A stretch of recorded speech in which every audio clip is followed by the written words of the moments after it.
Saya heran ya, menteri terkait dengan hukum itu sukanya mencari dalil atau pasal pembenar terhadap apa yang disampaikan oleh Presiden. Seperti kasus pemulangan narapidana ke luar negeri, katanya hanya tactical arrangement gitu, padahal ada hukum yang melarang.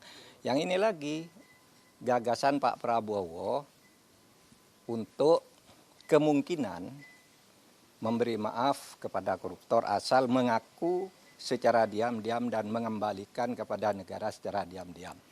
Itu kan salah. Undang-undang korupsi tidak membenarkan itu, hukum pidana tidak membenarkan itu. Lalu menterinya mencari dalil pembenar, itu kan ada di Undang-Undang Kejaksaan, denda damai. Denda damai itu hanya untuk tindak pidana ekonomi sesuai dengan undang-undang tentang bea cukai, undang-undang perpajakan, dan undang-undang kepabeanan. Nah di situ kalau ada orang melanggar pajak atau bea cukai, itu tawar-menawar dulu. Oh kamu seharusnya bayar 100 miliar, kok hanya membayar 95. Nah sekarang yang 5 ini dikalikan berapa? Itu namanya denda damai. Dan itu jelas. Ada mekanismenya, yaitu dibuat oleh instansi terkait, dalam hal ini Kementerian Keuangan, lalu minta izin Kejaksaan Agung. Minta izin ke Jaksa Agung, jelas tuh prosedurnya, angkanya jelas, tidak diam-diam. Nah sekarang dinaikkan kewenangan ini, Jaksa Agung boleh menerapkan denda damai tanpa usul dari instansi terkait. Tetapi itu tetap tuh undang-undang tindak pidana ekonomi, yaitu untuk kepabeanan, untuk pajak, dan untuk tadi bea cukai. Itu diatur di dalam pasal 35 Undang-Undang Kejaksaan Agung yang terbaru. Dan itu jelas di dalam pasal 35 dan penjelasannya itu hanya untuk tindak pidana ekonomi tertentu.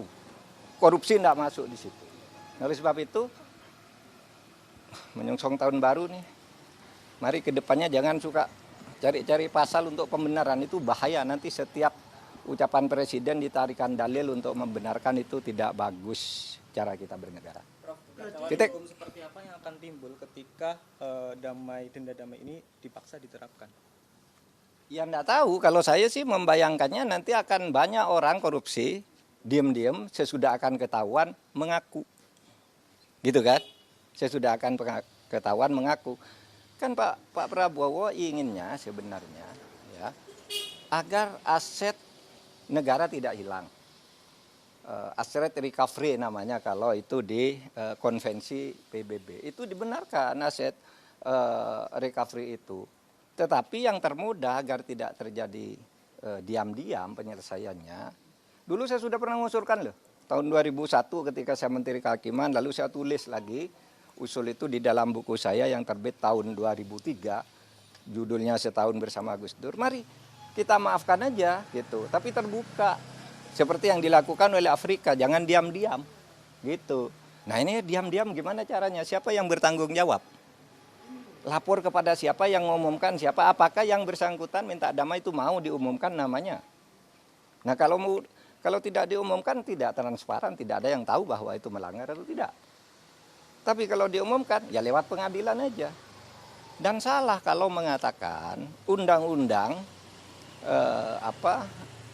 untuk mengembalikan aset itu tidak ada jalannya. Kalau mau ya undang-undang perampasan aset. Diberlakukan aja undang-undang perampasan aset yang sudah dituju oleh DPR sama pemerintah dulu, tapi lalu macet di DPR. Itu saja diundangkan. Itu lebih gampang ya, undang-undang perampasan aset itu. Kan bisa dilakukan begitu. Oke? Prof, berarti Prof Mahfud menilai bahwasannya apa yang disampaikan oleh Menteri Hukum itu salah kaprah, Prof? Saya kira bukan salah kaprah, salah beneran.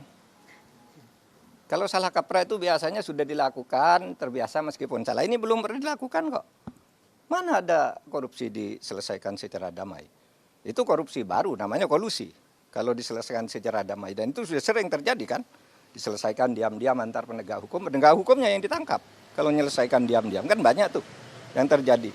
Jaksa, polisi, hakim masuk penjara kan mau menyelesaikan diam-diam. Gitu, itu sama aja.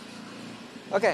Pak, tapi Pak Andi Aksa kan ada menyinggung sedikit soal turunan dari Undang-Undang Kejaksaan. Berarti ini apakah ada keterkaitan akan ada? Ya itu yang saya katakan tadi itu, menyebut undang-undang kejaksaan itu salah.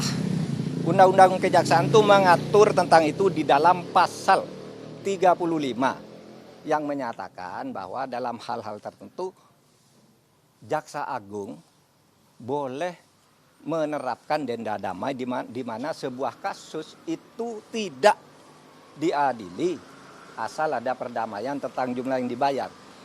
Itu pasal 35 menyebut bahwa itu hanya untuk tindak pidana ekonomi. Lihat aja pasal 35 itu tindak pidana ekonomi itu ada 3. Kepabeanan, perpajakan, dan apa tadi? Dan bea cukai.